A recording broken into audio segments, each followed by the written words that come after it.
today we have Willie Rennie, MSP. Is that what MSP? Yeah. What's the difference between MSP and MP? Scottish. Well, Scottish Parliament. Scottish Parliament. So I was a member of Parliament for Dunfermline for 4 years.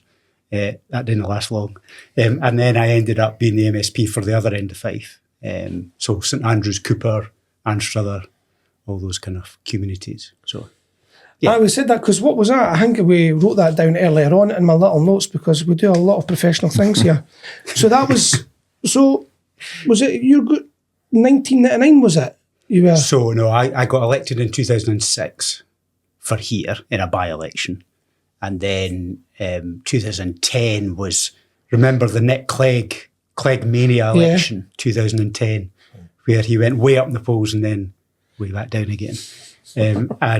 So I lost then in Dunfermline, and then I went to the Scottish Parliament a year later and was a regional MSP, so covered Stirling, Perth, here, the rest of Fife. And then I moved up to where I was born and brought up, which was North East Fife.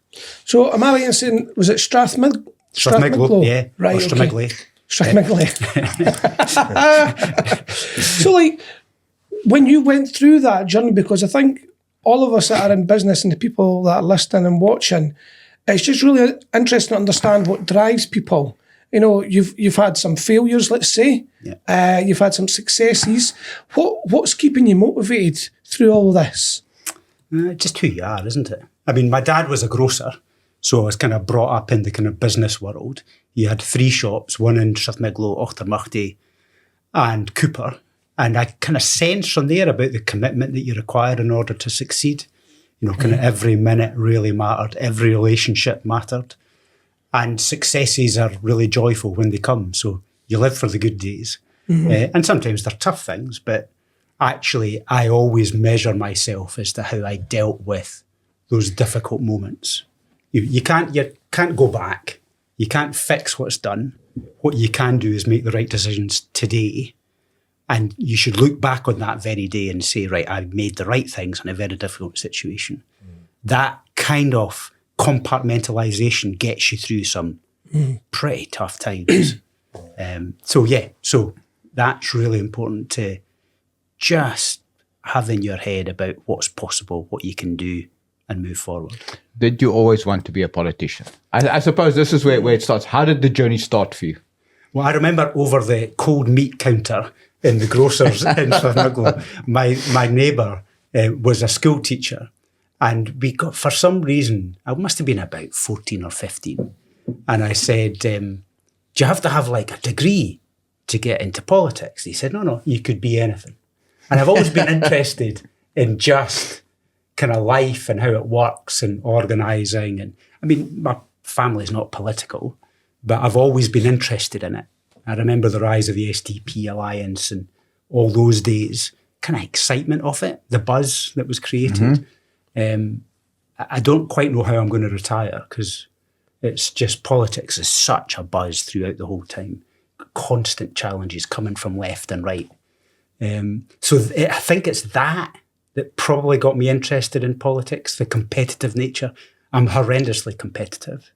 I mean, I've not been able to do it today because of you guys, but I usually run or I cycle every morning before I get up. That kind of excitement keeps me going. So it's just who you are, isn't it? I suppose it's a little bit different, I would say, in business. So if you have a team, say it's 10, 5, 20, whatever it may be, you're creating the pathway for everybody as a leader. And you're making key decisions, and most of them will get to understand why you're doing it. But as a political leader, and when you were a political leader, that must be quite hard when you're making key decisions, knowing fine well that people were not going to get to understand why you've made those decisions. And it's back to the 6 whys, getting your time to explain it. How do you get past that, or how have you got past that? I mean, it's all about communication, isn't it? I mean, if we can't explain to the people who volunteer with us, people who vote for us, people who don't vote for us about what we're about, then we're not very good politicians. So communication is a massive part of it. And we are organised. I mean, I've got in North East Fife, maybe 300 people who are volunteers who work with us, give up their free time to work and try and get me re-elected and my colleagues re-elected. And that you don't do that without good communication. You've got to explain to them why you're doing it. So And then they have to believe into something. yeah, what you stand for, you've got to or have what you've the got to vision. have the kind of brand, the concept, the person, all of that is really important. So in many ways, it's the same as business, but we've got thousands and thousands of people who vote for us who I've never met in my life and never will. So how do you know, it's quite, at least with your customers, you kind of know what they want. You look them in the eye and you can see what they're after. With us, it's, you know, this amorphous thing. How do you really get to grips with what they're after? And that's why we do lots of opinion polls and focus groups and all that kind of stuff to fully understand what people want. And then sometimes the most difficult thing, and this will be for business as well, what are they going to want tomorrow or next year? So you've got to prepare for that moment as well. So constantly being ahead of where your customers tell you they want right now. And sometimes they don't think they know it. They don't think they need it. And you've got to be ready for that. You've got to think of all the scenarios that could happen. You know, for instance, if, you know, what happens if China invades Taiwan? What does that mean for our university sector in Scotland? It could decimate it overnight. We could have multiple Dundee universities repeated all over the country because we're so dependent on Chinese students coming. They won't come. If there's a massive war at that end of the world, they won't come over here. So you've got to think about those scenarios as well as other kind of behavioural changes that are, you've got to kind of guess, speculate about, use your knowledge to try and understand that. So it's lots of different moving parts, but that's what makes it interesting. No, I suppose there's never a dull moment. Never. I suppose. Never. No. I think, getting to your point where you're looking ahead sometimes, I think now, and this might be a segue into what we've found as business owners, they do ask you, and as an entrepreneur, you try to look, 3 months, 8 months, a year, 2 months in advance. Then now, most people are not even looking a quarter in front of themselves because of the economic stretch, the difficulties that we're facing in Scotland and in the UK. What would you say to comfort any people in business with the economic crisis that we have just now? It is a crisis. And I think there's a crisis of confidence. People are only looking just to tomorrow or next month because they don't quite know whether they want to take the risk with their money and their time and their people and their purchases. They don't want to take that risk for the longer term. And it's our job to try and create that confidence. And sometimes it's boring predictability. Sometimes is what businesses want. They don't want government that's constantly active and doing things. They just want to know if the decision that I make now they won't have their legs cut away from them next month or next year. So understanding and sensing where the government is going. So being able to constantly communicate. And that's what I have to tell my colleagues in the Parliament is stop. Just say less. Be clear about what you're trying to do so that everybody out there understands. Because we issue press releases. I mean, sometimes like government will issue press releases 10 in a day, 12 in a day. And if you're a business person, who's going to read all that stuff? Yeah. So that's the interesting thing. And what I did like now, Willie, is you say less, be clear. Okay, because when you talk to a politician, it's about as clear as mud. Yep. Okay. But I think that if you look at big businesses, the likes of a Tesco and Asda and those type of guys, they've got their strategy. You go down to a smaller type of business environment, they are more exposed to risk. They're more exposed in terms of people. They're more exposed in terms of access to capital. So a bank's primary function is to lend money. Okay. Before a bank will lend you money, they want to write to your firstborn child, maybe both your kidneys and your house. Okay. So we've somewhere along the line of this political journey, the uncertainty has taken over the risk and the exception has become the norm. And it's really interesting when you start raising investment to see the difference between the mindsets of investors outside the UK versus inside the UK. Guys inside the UK, very much risk averse. They want everything. They want it guaranteed. And unfortunately, business isn't guaranteed. Very much like politics, there's so many moving parts that you have to worry about. So when you talk about political stability, What does that mean for a small business owner? What comfort would they take from it? I mean, what I used to think that the world would carry on if politicians did nothing, if absolutely nothing, and that all the chaos, all the political chatter didn't penetrate to the real world. But I think in the last 5-6 years, it's really taught me that everything we do really does matter. And when there is, for instance, just now, the big battle between Number 10 and West Streeting and all that internal Labour machinations, it's amazing the impact that has on decisions that every bit of the system take. So they say, we'll just wait until next week to see what happens with the budget. We'll just wait another month. And that's why having confident, stable leaders who say the same thing over and over again in a consistent way is incredibly important, really important. And it was quite interesting during the pandemic, how, to give credit to Nicola Sturgeon at the time, I knew what announcement she was going to make the following week. And I could tell what she was going to do the following month because she had a consistency about it. In the context of COVID, she had a consistency about what she was saying. That just is so rare in politics. There's Keir Starmer's just saying different things at different weeks, sometimes even within the one day.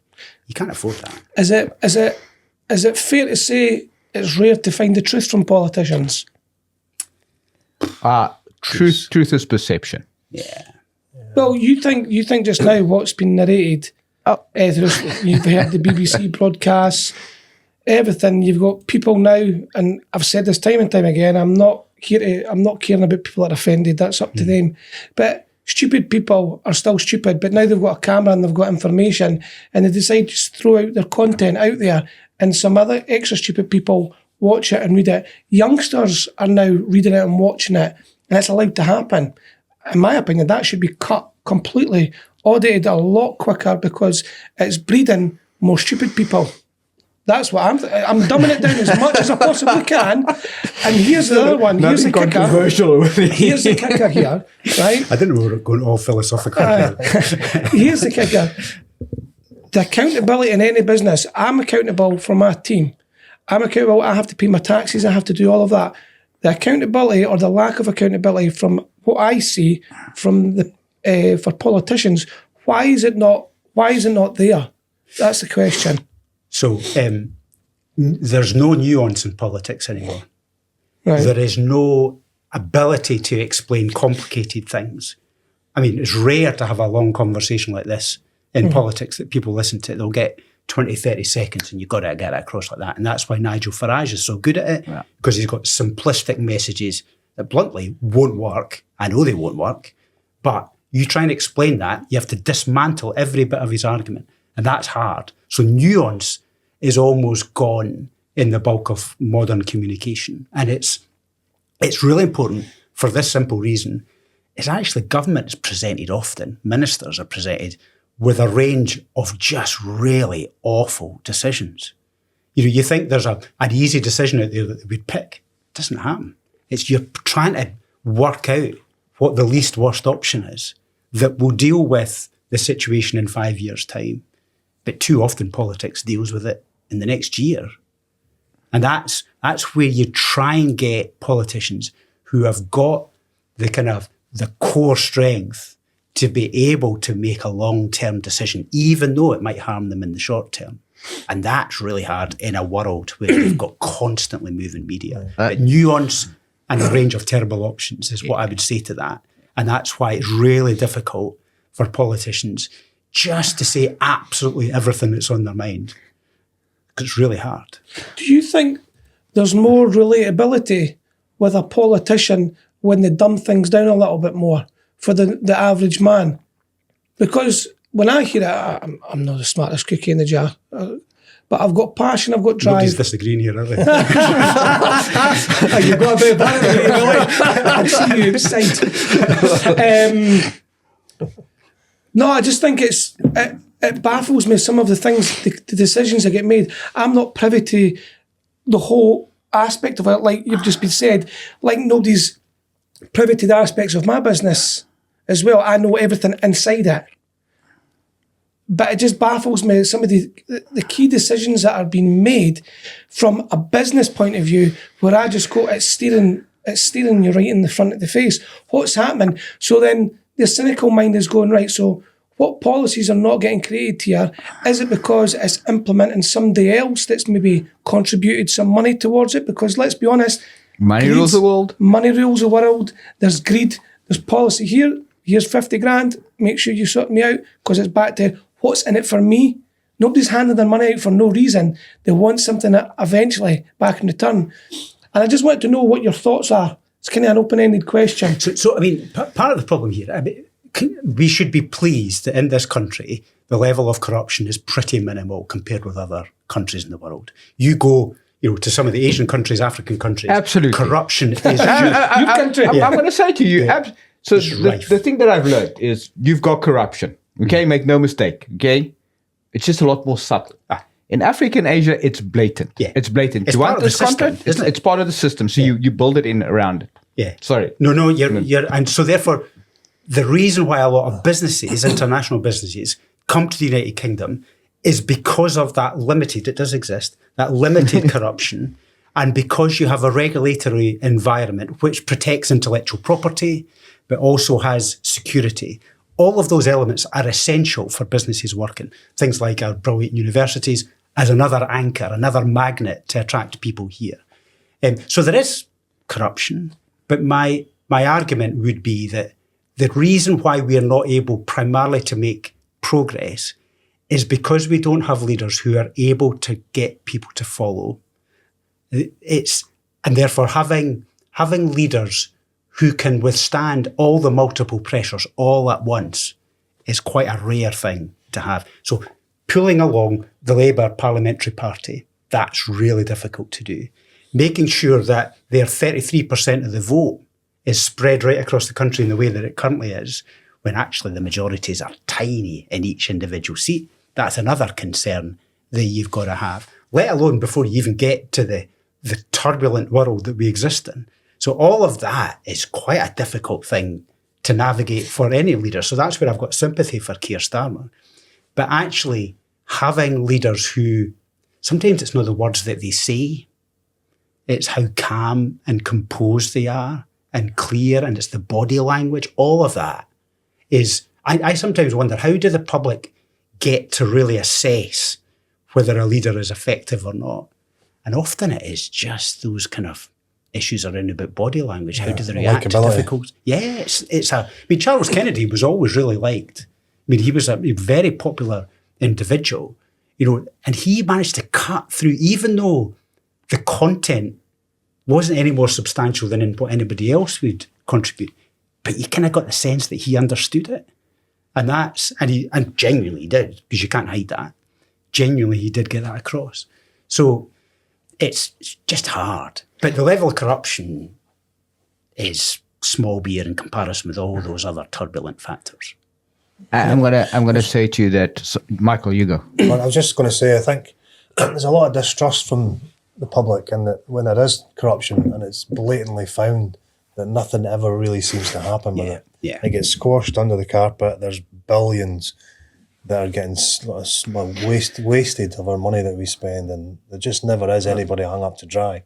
So it just leads to that. What's really noticeable just now is we've got a number of public inquiries into failures in the public service. And don't get me wrong, I think we should have a culture where people put their hands up and say, I made a mistake, and be held accountable for that. But actually, we should be reasonably tolerant for people who do make mistakes and are upfront about it. But the public inquiries that have been conducted and the investigations find that nobody knew anything. Right? Nobody knew anything. And I'm astonished. I mean, it's happening within the health world. It's happening within the education world. The number of places where nobody's prepared to put their hand up and say, yes, I was there, and I wish I hadn't done it that way. And if I had my time again, I would do it this way. I would recruit that person. 100%. Somebody takes ownership. Yeah. Sorry, on you go. No, go. This is, and as simple as it is, it doesn't get implemented in most businesses, and not just politics. Standards. Yeah. What are the standards? And I said this in the last one of the last podcasts, and it's not a singular company, but I'm just using it as an example. Travel Lodge. People go to work at Travel Lodge and get their wages, and that's it. But people want to work at the Savoy. They know the standards of the Savoy. They know they have to get their tin flute on. They need pronounce their S's and T's. They want to work there. And it's trying to create a culture where people want to work there. They feel recognised. Their attitude and behaviours are absolutely out the park. Brilliant. Then we know the capability grows with it, with their attitude and behaviour. It's really interesting what Amazon has done, not far from here. I mean, they had a dreadful reputation when they first set up in Dunfermline. It was appalling. They took on a whole lot of staff and then laid them off, I think, just before Christmas or just after Christmas. It was appalling. People were sleeping in tents outside because they couldn't afford the travel back and forward to it. All of that was appalling. Look at them now. It's really interesting how they promote the fact that they've got a training fund that anybody within the company can apply for. You could train to be a vet through Amazon. You could start your route to become a veterinary surgeon through Amazon. That's amazing. So therefore they go in every day. Now, I'm not saying it's perfect. It's still got problems as a business. But the fact is they are trying really hard to get people to do exactly that, to come in and feel that this isn't a dead-end job, that this is a company that cares about me, and that therefore I have got a future, whether it's here or somewhere else, and these people get that. Now, as I say, still got problems at Amazon. A lot of people won't work there still, but they're really trying hard to make it work. And that's real leadership, I think, to understand what it is that motivates the individual to come and do that job. So, I'm going to just be a little bit controversial. So we talk a lot about leadership. What does a good leader look like, and what does a good leader not look like? But one of the things of a good leader is there is consequence. There is consequence. So if I jump on my vehicle and I go at 120 mile over the bridge and they catch me, there's going to be a consequence. I'm going to lose my license and something's going to happen. And I think as society has evolved, that consequence has become less and less and less and less and less. And then for the exception, we start making exceptions the norm, and that becomes a new standard. And I'm not saying that. So in a business, what happens is, let's just say somebody does something wrong, there needs to be a consequence. Because if you continuously say, no, don't do that, you know what I hear is like, I can do it as many times as I want to because you're not following through in your action. And that's coming in society now. And I have a niece and nephew. It's in this generation. And I see that consequence. I see that they've got no consequences to their actions. So with me, I'm a big believer in consequence. Now, consequence gives boundaries. And boundaries is what people need to feel loved. Okay, so it's a little bit of a controversial opinion. I think that a great leader takes people on a journey with them. He gives them the success. But when they make a mistake, he's the one that falls on his sword. And I think you lack that here. I think that if I was Rachel Reeves, massively unpopular, I'd make VAT 15% on everything. Everything. Yes, I recognize there's going to be a massive cost of living crisis. Everybody's going to suffer. But you know what I wouldn't have to do? I wouldn't have to tax your taxes, okay? And I'd be able to fund the NHS. Because VAT is everybody pays VAT. Everywhere. So that's where leaders come in, and they have to make unpopular decisions for the good, the greater good of the company, not for tomorrow, but for 5 or 10 years from now. Okay, because there's no way that she could do that. No. There's absolutely no way because people don't really have confidence in her. That's it. And it comes back to that central point again, is that you've got to be able to have a foundation. And this is probably where the mistake that the Labour government made is that in all those years in opposition, they didn't give people the sense of what they were really about, to build a platform, to communicate the difficult decisions that they were going to have to take. They just limited their options rather than expanded their options. So they said, we're not going to do this tax, that tax, and the other tax. They would always say what they weren't going to do. They never said what they were going to do. And therefore, when they don't stick to that, people don't believe that Rachel Reeves would ever be able to, first of all, make that decision, but second of all, execute it in a way that would work. So therefore, I don't believe it's possible to do that. I think this government will lurch its way through for the next 3, 4, 5 years, unless something comes along to bring economic growth. But I think they will lurch because they don't have that central confidence. And part of that is because, as voters tell me repeatedly on the doorstep, they don't really trust any of us. Right? And therefore, how do you crack that? And for me, how you crack that, and this is after all our years in the coalition government, which really damaged our brand as Liberal Democrats, is you've got to, when you say something, no matter how unpopular it is, you've got to stick by it. And actually, sometimes saying things that are unpopular actually help you to communicate to people that you really mean business here. You're not just doing it to court the votes here and there. You're doing it because it's the right thing. Why do you think it's so hard for people to voice that unpopular opinion, even though it's the right thing to do? Why do you think it's so hard, specifically politicians? Because they know the right from wrong, and they know the difficult decision. There's always two decisions. The easy decision, we go with the flow, we appease the people. The more difficult decision is we make the unpopular decision. Yes, it's going to hurt you now, but in the long term, it'll be better. Why do you think it's so difficult? I tell you, it is an absolute thrill, right? To take the contrary view and execute it with the torrent of media attention that you get on the back of it. It is a thrill, but it's scary as hell, right? And you've got to really have confidence in your own self, confidence that people are going to follow you, and actually the resilience, because the stamina that's involved to put up with everything that comes at you as a result of that is extraordinary. And it's only a small number of people that are capable of doing that for all the reasons that we've discussed about confidence in the individuals. But it's really hard. So you end up tinkering, and therefore we can't afford to tinker anymore. You've got to make some bold decisions for the longer term. And Labour blew it. Labour had 6 months to a year to really do some difficult stuff. But they just got stuck in a negative loop, that kind of doom loop that they did. But they actually never really reached out and said, this is what we're trying to do. These are the difficult decisions we're going to take, and communicate that effectively. I think they've blown it now. Yeah. It is communication. That's like, if everybody understands at least why these decisions are getting made, even if you don't agree with them, at least you've got the understanding of why someone's trying to do something. But there just isn't that, I don't feel. And sometimes it's difficult to tell people sometimes the complicated reasons. Yeah, because they won't understand. And they actually, sometimes people don't want to believe you. Yeah.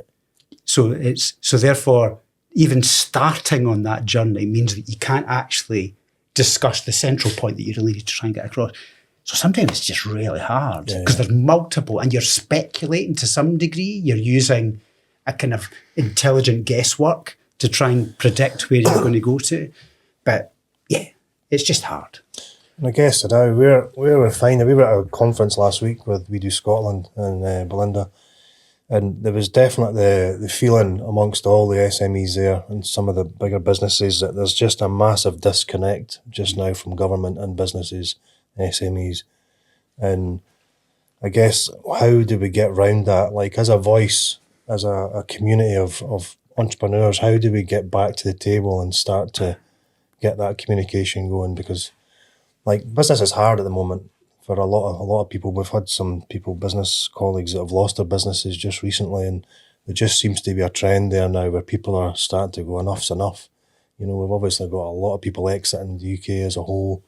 So like, I'm keen to see where we can go as SMEs to try and reconnect with government, to see, I suppose there's a bit of that with the education of what is the plans, you know, if we've got a better understanding. Because at the moment, we just feel like we're just getting squeezed every time we turn around. And I'm really looking forward to this next budget. I'm sure you are. Yeah. But yeah, so what's the roots, I suppose? Where do we go from being out in the cold to getting back into the table, around the table? I mean, SMEs don't have a brilliant voice in government. No, they don't, no. Because it's all individual businesses that don't have the time to do very much more than just running the business. Whereas some of the bigger companies, they do. And they've got a big voice in there. But what I've been struck by, let's take, for instance, the housing crisis that exists. We had a housing bill that went through the Scottish Parliament recently, that those who were trying to control rent levels, you know, for tenants, were completely ignoring the impact on investment. And I would ask some of my, for instance, Green opponents, I would say, so this proposal you've got, have you considered what that's going to do for investment? They say, well, no, that's not my job, they would say. But it is. It's everybody's job, because you've got to think about investment, how it's snuffed out. Now, I think the bill that we got in the end should bring a bit of predictability, and therefore investability in the sector. But you've got to look at other things, got to break them down, like on planning. Yes, planning's a controversial thing. You don't want a new housing estate next to you.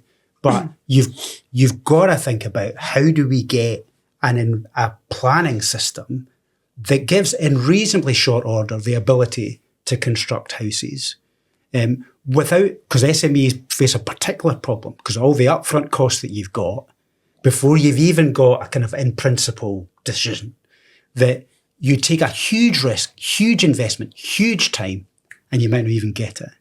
So that just knocks back, again, confidence. So we've got to have a change in the planning system, National Planning Framework number 4, as they call it. We've got to change that so that you can create an environment for SMEs that is investable. And then you've got to look at the people. And I think this is our biggest challenge. If you look at the 16 to 64-year-olds in Scotland, about 1 in 4, 1 in 5, the figures bounce around from month to month, 1 in 4, 1 in 5 are economically inactive. Now, when you take the kind of burgeoning pensioner population, because we're doing very well at living for longer, not well for longer, but living longer. Yeah. If you take that, we've got to support that. We've got to support the young people. And now we're having to support 1 in 4, 1 in 5, potentially working age people.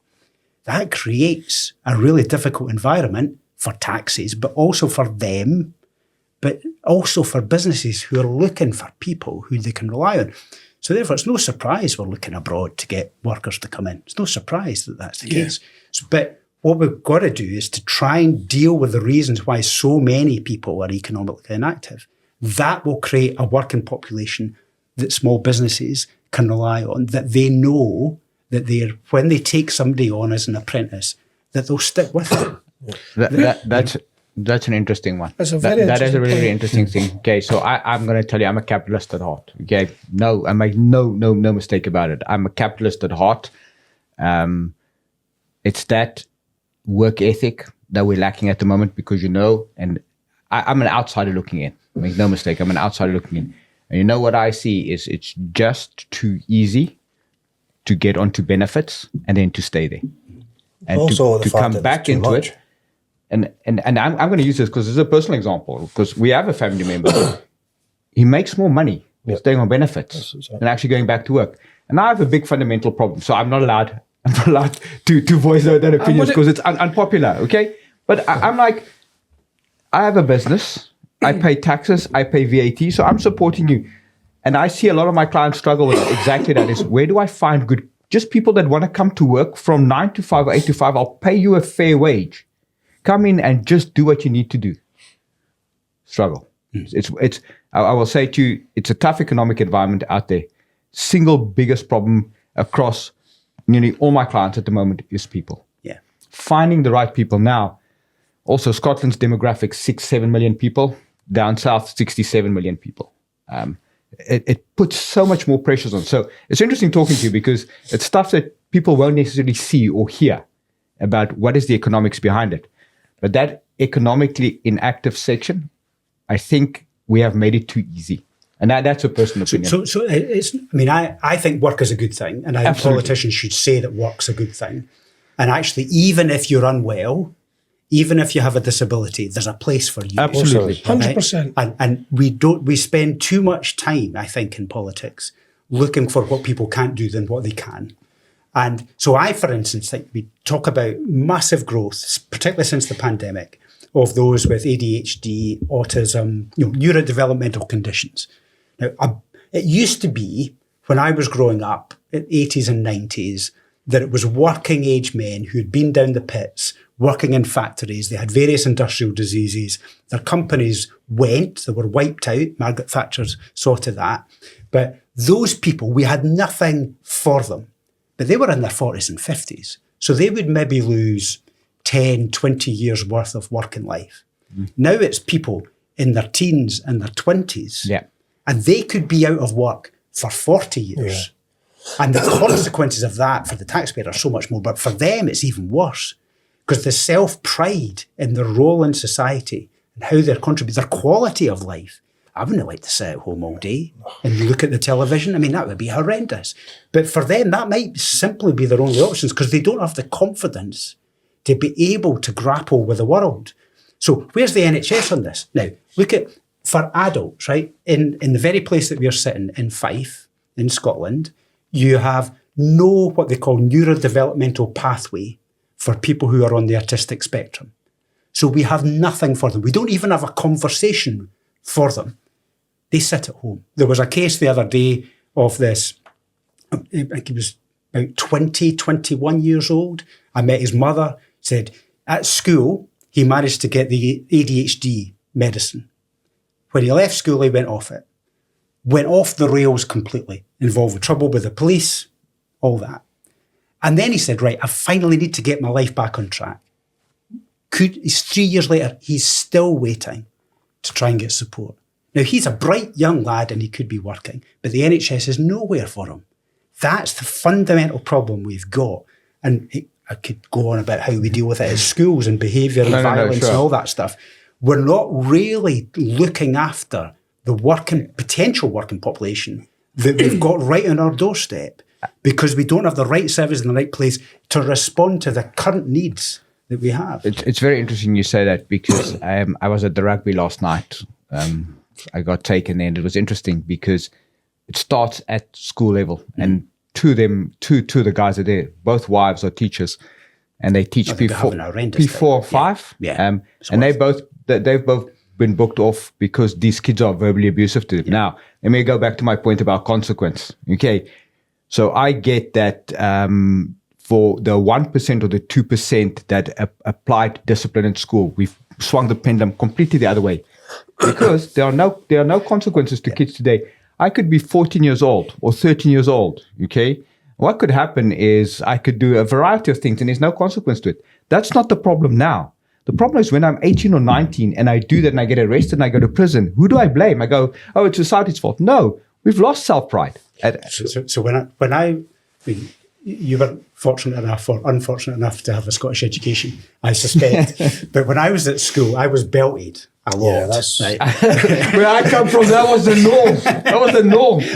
I was belted a lot, right? And I was delighted that they banned it almost as soon as I left. There actually seemed to be a coincidence that they banned it, but only once I had left school. I think, and I'm delighted that we now understand why young people sometimes behave the way that they do.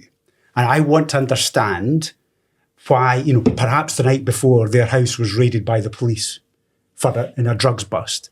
I want teachers to understand why the child is just kicking off that day. I want that. Could it be that sometimes a child is just damn naughty? So I'm going to come to that. So I want them to understand. Sometimes I think perhaps we understand a little bit too much because even if they've had a dreadful time, there are still conditions at which you have to perform when you're in a school environment. You can have an off day, but if you have off day after off day after off day, then there's clearly a longer problem. So I want to empower teachers to make the right decision. I don't want to go back to the belt, right? I don't want to go back there anywhere near that. I still want to understand. But actually, young people really need to understand when they go out into the big bad world, there are rules that they need to stick by. And if they want to get on, they need to stick with it. This is the caveat now, because I've been going to schools for about 6 years, doing confidence, handshake tests, understanding your parameters, understand what your words can be powerful, your vocalisation, your visual image, all of these things. It's not affecting them, is it? It's not affecting them. No, some of the skills that have been. We've got a way to do here. But I think there's a lot of people trying to solve the problems later on. You need to go right back to the very beginning, nursery level. Now, we do have, and what you've said is absolutely brilliant. What you've said, makes so much sense. But you have to go back to the very beginning and start stripping it apart and analysing it and create a strategic path moving forward that's going to help certain situations that develop for the worst case later on. And yes, one of the things, teachers, you're always going to get bad teachers, like bad politicians, bad leaders. You're always going to get that, right? But it's to implode it, help the ones that have just got that inspirational technique. You'll know teachers that you had that just totally inspired you. Maybe a handful or maybe just one or two. I was lucky I had maybe 3 teachers that totally inspired me, got me from where I was to where I am now. But you need that. And I think what's happening now is teachers just getting pressed and pushed. They're off on the sick. It's like NHS. Why do... Just let me get this out. People go into teaching because they want to make a difference, right? You have a gift. Everybody has a gift, and it's just about exploring that gift. That's why people go into NHS. They've got that kindness, that empathy. People want to be a psychologist. You don't wake up one day and say, oh, I'll be a psychologist. There's something in you or something that's happened that makes you want to go down that path. And I think we need to go back to the very beginning. We need to go straight back and strip it all back again. And it costs money. It takes time. But fuck, I think we can't do it overnight. Fundamentally, is the system broken? And I'm going to phrase that. My daughter is doing a paramedic placement, UK. Now, everybody complains about paramedics taking 5 hours to get you and sitting 5 hours at a hospital. I'm talking to you from a practical perspective. They get calls about people that don't need a paramedic, okay? They get calls. They have to go there. They have to assess it. And the guys go, you know what? When they sit back, they go, we've just wasted time where there could be people that we could deal with. So that when Johnny says that, my question really is the system just fundamentally broken? Do we need a complete reset? No, it's not broken. And we need to have confidence that many, many parts of the public sector work very, very well. And we need to have confidence in that, because there's a lot of people saying everything's broken, nothing ever works. Actually, if you go to other countries, you'll see that the UK works actually reasonably quite well. But there are significant problems, and part of it is caused by the increasingly litigious nature. And so more people are making claims, more people are challenging in a way. And sometimes that's good, because you want a service that's challenged. But therefore, people are just taking extra steps and being ultra cautious when they're in that public service. So the paramedic will go out and see the person, even though they might believe that actually maybe they don't need it. No. So you make sure you go the extra mile to make sure that you're not going to make a mistake. But that leads to mistakes because somebody else isn't getting the support that they need. But fundamentally, the system many parts of it are working exceptionally well. There are significant problems, but we need to keep it in context. I'm gonna just I come from Africa, okay, and Africa's corrupt as hell. But I will tell you, one of the things that private healthcare costs money, and if you have got money, you can afford private healthcare. But I'm going to sketch the situation. You go into an A&E in Africa, and if you've got private healthcare, they will do a blood test. They will do everything. They'll be able to diagnose you on the spot, and you'll be on your way, and you'll know what will happen. Okay. Interesting an experience here is it's been interesting that you go to A&E, then they go, okay, need to see a doctor. We're going to send away for bloods 2-3 weeks later. Okay. Those are the things that I think if they can get those little basics right, you guys will be thriving. But because it's such a big machine, the communication running through those things, it's just not happening. So the use of digital and artificial intelligence in our National Health Service is minimal. The changes that we are making are so slow. So you don't get, different health boards in different parts of the country don't speak to each other. So my wife was in hospital in Edinburgh. She went through the Fife service. I would phone up and say, how's she getting on with the operation? They say, we don't know. I said, can your system not tell you how it's going? They said, no, our system doesn't speak to the Edinburgh system. So we'll need to phone them up. So they phoned them up, right? And then they weren't there, right? So they were doing other things. And then they kept phoning. All that is a huge amount of wasted time instead of having a system that worked. But trying to get that digital system in place is so painfully slow. There was an individual, Mr. Blackwood, who was in charge of artificial intelligence rollout within the health service. And in order to try and get that in place, to get the big companies who want to use Scotland as a test bed for many of their technologies, you need to have alignment. So the heart department, the cardiac department, in every single part of the country needs to use the same measures in the same way. Doesn't that make sense? Yeah. Of course, common sense is dead. Right. I forgot. So you've got loads of fires going on in your ward, right? You've got patients coming in through the door constantly. You've got massive pressures. And somebody comes along and says, right, I want you to change your measurement systems. And they go, can we deal with that tomorrow, please? And that happens every day. So you weren't able to get that kind of alignment across the services. And he just gave up in the end because there wasn't the leadership from the top to say, yes, I know, you've got to deal with that, all those fires you've got in your department. But actually, this is important for tomorrow. And that's what's created the problem, that we don't have leadership within the health service that says, right, we're going to look for the longer term rather than now. And he was just exasperated in the end. Now, these things are complicated. And I'm not saying it's as simple as I've put it, or as even he would put it. But it's lacking the ability to invest for the longer term in order to get benefits for that because of the consequence it has for the crisis you've got on right now.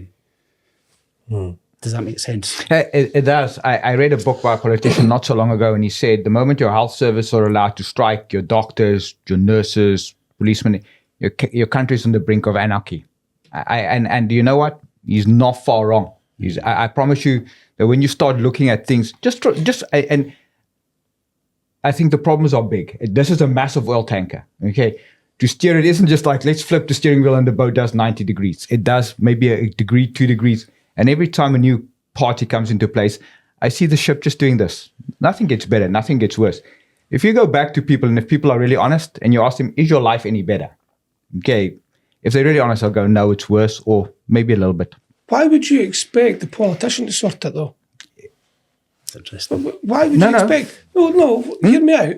And again, I keep referring back to, you're being quiet here. I've got lots to say, I just can't get a word in. Well, you come after me. You after me. Your standards get set by you and your family and your house and your kids. Yep. They should be more frightened of me than the police bringing them back. Respect. Because my standards and respect is their discipline. Hear me now. When you witness something in your own local community, you, as a person that stays there, stands up. Yes, run of getting a slap or a hurt or something. You stand up for what's right. The problem is people are becoming wet wipes, they're becoming weak, and they're not standing up, and they're trying to point the blame. That's your fault. You should be dealing with that. Just like the NHS. Oh, that we don't deal with it. That's their problem. They don't talk. No, you're responsible. Yeah. So you're responsible where you stay now. You're responsible, and I'm responsible. And if you can build a community of responsible people, strength, dignity, discipline, that has an automatic effect on the kids that are in that area. Yeah. Don't do that because we'll get someone for that. Simple techniques. Don't ask a politician to sort it. So your kids, sort it for yourself. Your kids are no longer scared of you. Okay, let me tell you, your kids are no longer scared of you or the police because they can stand in the street, scream at you, do whatever they want to do. Okay, because you've got no rights. Your kids have got all the rights. Okay, so explain to me, how do you bring that back in when your kids can run out to the police? Fear. Okay, and some people don't. There's nothing wrong with getting a clink round the lug or a kick up the backside. There's nothing. But I tell you what, there's young kids, and I've seen this at the school, you can't do this. Fucking sure they'll be doing that. But the problem is the leadership is poor. They should be looking after the leader. The identity of a leader is to take the full responsibility. When things go wrong, I'll take the bullets. I'm here to protect all of yous underneath me, no matter what. I am here to protect you. But I'm going to try and create a path based on what all your beliefs are, what will suit you all, and I'm going to take you on that journey. I don't know if you can. I don't know if you can accommodate everybody. I don't know if you can accommodate everybody. You can accommodate the right people, and it's like the bell curve, the 1 in 3. Yeah. You know that? You only deal with 33% of the people. So that's 1 in 3 in your organisation. Don't talk to the rest of them. They're a waste of time. Just get the 1 in 3. They will start doing it, and then everybody else will start following suit. I think you're right. I think you're right. It's not actually just politicians here. And this is where politicians have a difficulty because it's seen as preachy. But they're actually the massive route to success of the country is individuals feeling empowered and feeling positive about the contribution that they make and how that impacts on everybody else. I mean, look at the 2 examples. During the Olympic Games in 2012 and the pandemic, the country really came together and had confidence in itself that its leaders were making the right decisions and the role that they had. Massive difference in the country. There was a lot of hope around about that. And you could point to various points in the past where there's crises or massive positive events. So it can happen. It has happened. And again, it comes back to confidence in leadership, that actually the person at the top can not command, but can incentivize and create the right positive atmosphere. Because I don't want a country that's driven by fear. I don't think that's the route. Ultimately, it comes back to bite you, as it's had in the past. What you really need is just a sense of there are consequences for if you go off the rails too much, but actually there's a loving environment, and that's something that's positive and worth belonging to is ultimately what you want to get to, because that's the more you can create a virtuous cycle out of that, reinforcing positive behaviours. Now, you might say that's all crazily idealistic, but it has happened before and it can happen again if we get the right people at the top and everybody else feeling, actually, it's not just up to them, it's up to me as well. Everybody's got a role to play. Sorry, Michael, you go. Yes. I was wondering who you were. Just a tech guy, yeah. Like, there's a bit, with all of what you're saying there, there's a dilution, I think, of where you've had generations now of people that have been on social benefits and have taken a career choice in that. That is their career choice. They've learnt the intricacies of all of that and how to get the best out of that system. So then you've got kids that are getting born into that system, and that is the education they're getting. Whereas we would be looking at your peers and maybe your parents and becoming a joiner or an electrician or a nurse or whatever, because you've seen that's the ethics that you've built into these kids. Whereas now they're absolutely getting taught this is how to milk the system. And how do you get away from that? It's a difficult one. But I just think if I'm a leader, I'm sitting there going, no, you'll not sit on the couch in your joggy pants and do absolutely nothing for the money that's been given to you. You'll do something. And I appreciate there'll be people that physically can't, but as we said earlier, you know, there's a role for everybody in society, no matter how small or what the conditions are that you have. You can do something and have some worth about you, but there just doesn't seem to be that there's traction journey there. And I think it's because your systems are disjointed; they're not all tied up. And I'll explain this. I've got clients recruiting, lots of people apply, and all you need to show for job seeker allowance is that you've applied, and then they take them to interview, and then these guys never pitch for interview. So we book out 4 hours, and they never pitch for interview. There's not just that extra step to follow up. Okay, so now you've wasted my time. And there is just not enough people going. And I suppose it is that. It's a combination of everything. It's not a problem we're going to solve today. But it is interesting looking at different perspectives. I think that you need to tighten up on rules. But again, it's easy to say when you're on the outside looking in. When you're not on the inside. There is no doubt that there's lots of people who will you'll find it quite easy to be on benefits and stay on benefits for a long time. That's true. An awful lot of the people who I meet who are accessing social security are often broken people who don't have confidence, and they've got problems with various addictions, whether it's alcohol or drugs. Or they've got kids and they're frightened of taking a job, because if they take that job and it doesn't work out, they'll take ages to get their benefits back on stream. So there's a risk-averse nature to the benefits system as well. And to be fair to the Labour government, they are changing that so that there's a right to try, so you don't lose your benefits immediately. They need to look at those things, plus the comprehensive support. So if you have somebody who is a case manager for you, who actually makes sure that you're doing everything you possibly can and getting all the right support, and you do that follow through, because I've heard numerous times of people who just don't turn up for interviews, but they've ticked a box. So they're able to continue getting their benefit. But actually, sometimes it just doesn't pay to go to work. So there was this lady who I met who, again, she had a health problem, which was preventing her from work. She was a real striver. She had a mortgage with her husband who worked for a supermarket, so relatively low wages. And she was the kind of person we want to incentivise. But because the NHS wouldn't treat her illness, which they didn't regard in their scale of things as the most important operation to do tomorrow, she was waiting for ages, and she was about to lose her job as a result. And she would have been on benefits, and I bet you, if she lost her house, she would have been on benefits for some time.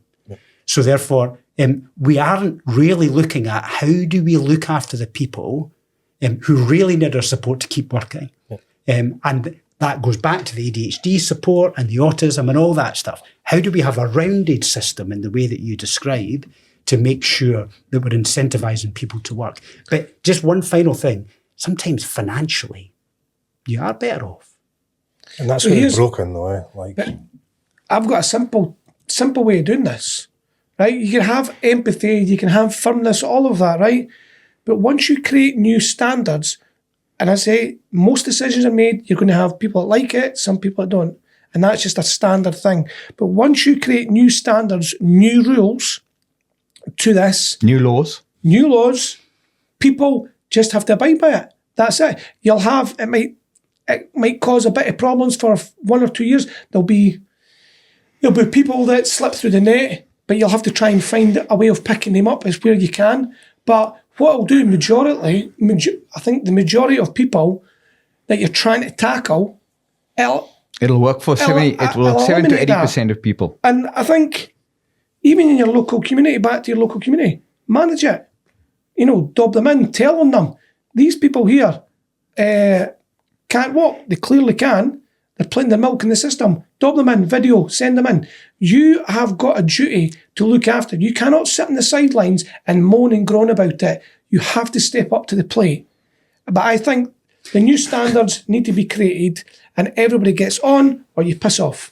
So sometimes there are hidden disabilities, right? Yeah, I get all of that as well. And we can't, the public service and individual can't explain decisions that are taken because there's privacy issues. Yeah. So sometimes you think somebody's at it and they're not. Mm-hmm. So we need to be conscious of that. But you should report. And if you think somebody's taking advantage, you should report that. But don't expect to get an answer because it would be wrong for that individual's privacy to be broken in order to try and solve your curiosity. But there is no doubt we should be constantly feeding back. The ability of the system to cope is pretty limited. When they brought in the new incapacity benefits back in about 2008-9, it was 4 months to process the applications. So it takes a long time to get things changed, and you've got to be conscious of the consequences of your decisions. If you move too swiftly and look at too simplistic solutions, you end up breaking the system. See, the problem I have, it's no longer HMRC asking me for my money, even though they're incompetent as hell. It doesn't take long for the brown envelope to come through and ask me for money.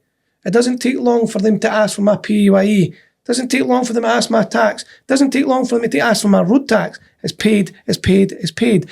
And on the other receiving end, and I think a lot of people will feel that way, money just gets passed out willy-nilly.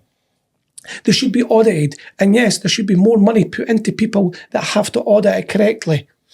That's my, again, it's dumbing it down, it's simplifying it. Mismanagement of funds. It's mismanagement. Look, like, I keep saying the same thing because it does annoys me, but the UK as a whole, whether it's independent, goes independent, I don't really care. What I do care about is it's running at a deficit. And if this was my business, I would even be able to claim my dividends because it's not in profit. And it keeps going that way and keeps going that way. And there needs to be an absolute bang. I don't think you can solve little things at a time because it's too monumentally huge. It needs to be broke and rebuilt. Viva the revolution! Here we come. But I'm telling you right now, I think that's what needs to happen. And people need to take accountability. Absolutely. So I laugh because the first time I get here, we're in Edinburgh, down the Royal Mile. There's lots of people waving banners, walking. I'm like, what's this? And they go, this is a protest demonstration. I go, what? Because when you protest in France or everywhere in Africa, you burn stuff, you throw stuff, and then stuff gets done. But not here. We're too politically correct. We're like, no, we'll think about it. To be fair, I don't like maybe it's time for a revolution. I don't know. I'm not. You're not quite there yet, or anything like that. No. But what I am saying is, there needs to be a reset. Whether the hierarchy is going to do that later on, who knows what you believe. But for me, if this was my business, it'd be under. I'd be absolute under. But look, we've had revolutions. I mean, if you look, Brexit was a revolution. Yeah. Look how that was that a good revolution or a bad revolution? It was a dreadful. It was a protest. Yeah, it was a protest. But it was a revolution. It was a British revolution. And actually, it was an utter disaster. It was, yeah. It's caused more problems. The big, buccaneering United Kingdom across the globe being able to trade. It's not happened. We've got a deal with Australia and New Zealand. And we've maybe got a new deal with India that doesn't amount to very much. But we've put a massive wall up between to our us and partners some in of it's Europe. just right now. So, I mean, revolutions don't necessarily deliver the changes that you want. This is incremental, hard, sometimes really boring work, just making sure that you constantly drive improvement. And also the realization that it is down to individuals to try and do positive things. But see, if they're having a revolution of sorts like Brexit, I mean, to me, that's where the leaders need to be paying attention, that there's obviously disharmony. And I know that's a very basic sort of statement to make, but when you're looking at it as a business, if you've got that much disharmony in your business, things are going to break very quickly. So, you have to change that. So this is where it's really difficult. People have been struggling, I think, since about 2007, 2008, since the financial crisis. And they kind of put up with it because they know there's a crisis and they'll tighten their belt and they'll get on with it. They know there's a sacrifice sometimes to be made. But when it just went on and on and on, and then we spent lots of money during the pandemic, and they think, right, so it is possible to spend money. But I still feel as if I've not got very much. And I work hard all day, I come home, my house is cold, the bills are going through the roof, cost of living's going up, and I see other people getting free stuff. And now, the other people getting free stuff won't solve their problem. No. Actually, what we need to do is, for instance, sort out the energy market and decouple the price of gas from electricity. That's what you need to do. But that's a boring answer to a really difficult problem. But actually, that's why people are looking at immigration, and that's why they're looking at benefits. Now, and they're not, of course, that bit of the system is broken. We've not got a system that incentivizes people to work and also deals with the immigration system, with lots of people coming over in boats, living in hotels, costing us a lot of money, not working. We don't allow them to work, but they're still human beings, so we need to treat them with respect. But actually, people look at that and they say, well, my situation's not improved and these people are getting all this. That's where you're right. We have got a system that is testing an awful lot of people, and they're going, and I don't hear anybody trying to fix it. Because I'm coming up with an answer of decoupling the price of gas from electricity, which is boring, boring as hell, but actually would make quite a significant difference to people's lives. And it's the other stuff, right? For instance, about, do you do a climate change test on North Sea oil, the oil and gas fields around the UK? Again, sounds a bit boring, but actually having that test that works effectively means we can have a proper transition onto renewables away from oil and gas, which ultimately we do have to get to. Again, it's boring, but actually it's what the decisions that we need to take in order to try and improve people's lives. I think so it's a sometimes difficulty. Things are difficult and complex, but that doesn't mean you shouldn't do them. I think and that's a fair point what you've said, but I think the difficulty is, what I'm hearing here with other people is, these are the things that are getting noticed in the media. Who's dealing with them? They're the loudest. That's, you hear the loudest bang, but it's actually what's going over here. You need to be paying attention. But for everybody, this is what they're saying. Is like, is there anybody coming to us and saying, this is what we're trying to do to solve this problem? And I don't know, that your cynical brain just starts going in a wee rabbit hole. See, another problem that I have is the way that we talk about these things. So there's people who are on the left, create the impression that we're looking down on people who raise these concerns. They look down their nose. How could you possibly believe that's going to solve all those, that's going to solve all those problems, and that all these people that are coming from abroad are the problem.